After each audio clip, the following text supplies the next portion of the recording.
Selamat pagi buat kita semua. Pagi hari ini kita mau bahas hidup keseimbangan yang rohani dan yang fisik. Apa kata firman Tuhan? Ternyata kita nggak selalu harus rohani sekali. Juga tidak harus, jangan sampai kita fisik lebih tinggi daripada yang rohani. Panggilan pagi hari ini untuk berdoa adalah bagaimana kita merespon yang rohani itu. Apa kata firman Tuhan? Mari kita bahas. Saudaraku, dikasih judul namanya hidup seimbang.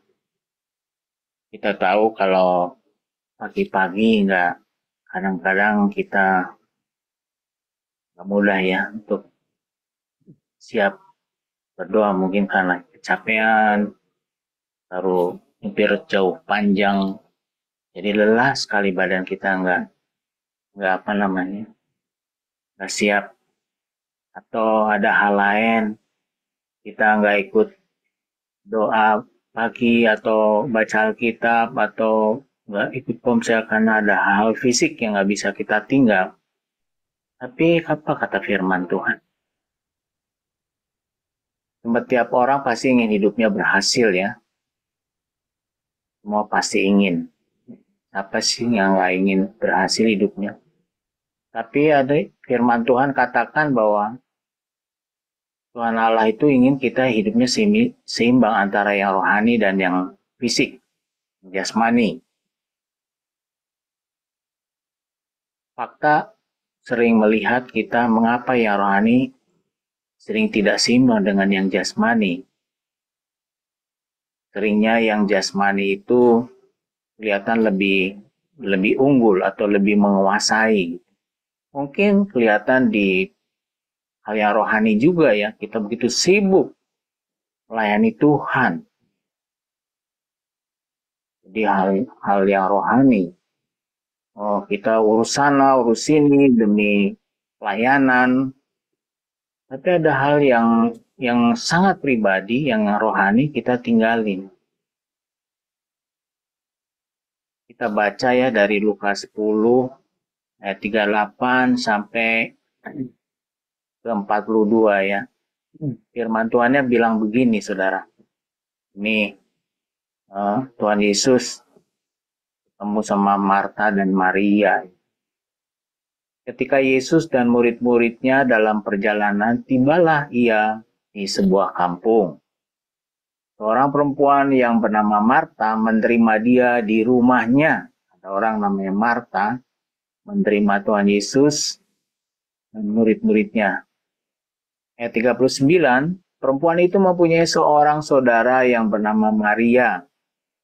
Maria ini duduk dekat kaki Tuhan dan terus mendengarkan perkataannya.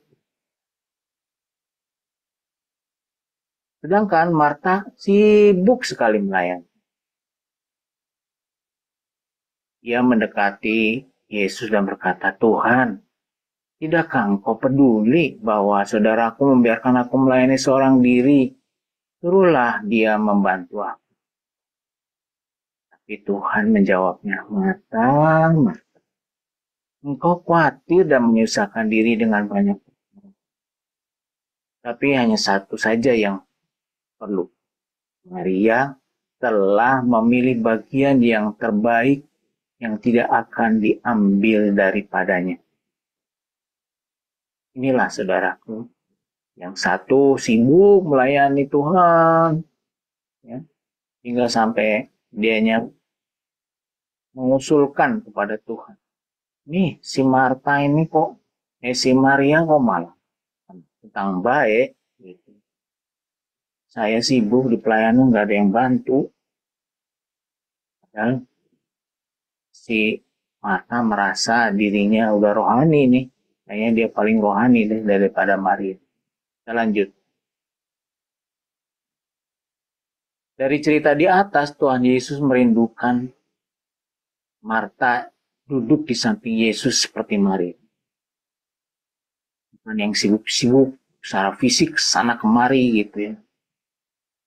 Bukan nggak boleh, tapi nanti Tuhan Yesus bilang.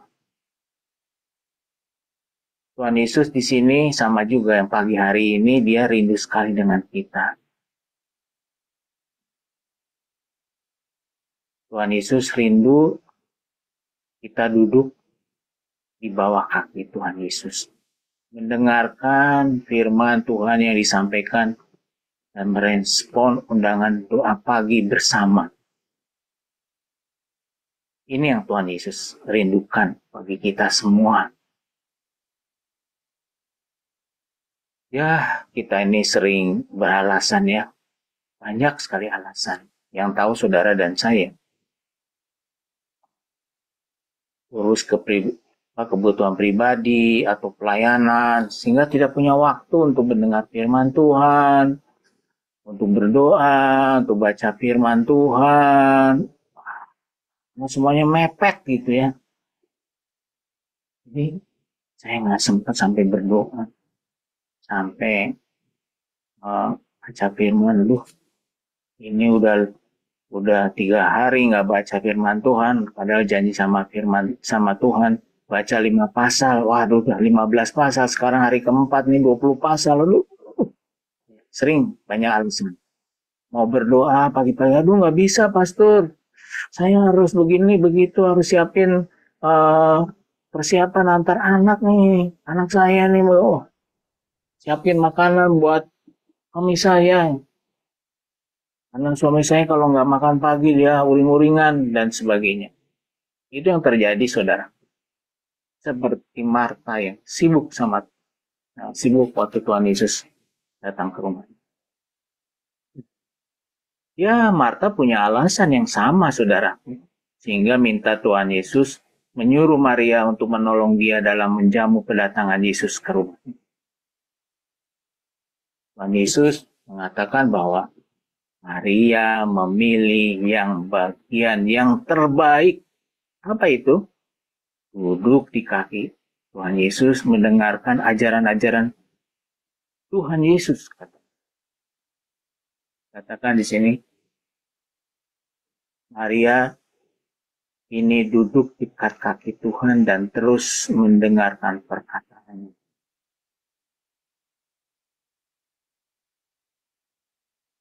Lalu apa yang harus kita kerjakan?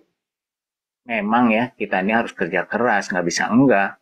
Tapi pesannya jangan lupa untuk beristirahat di kaki Yesus. Sekarang siapa yang mau duduk di kaki Tuhan Yesus? Kita buat komitmen baru, Tuhan. Katakan kepada Tuhan Yesus, aku mau Tuhan duduk di kakimu untuk mendengarkan.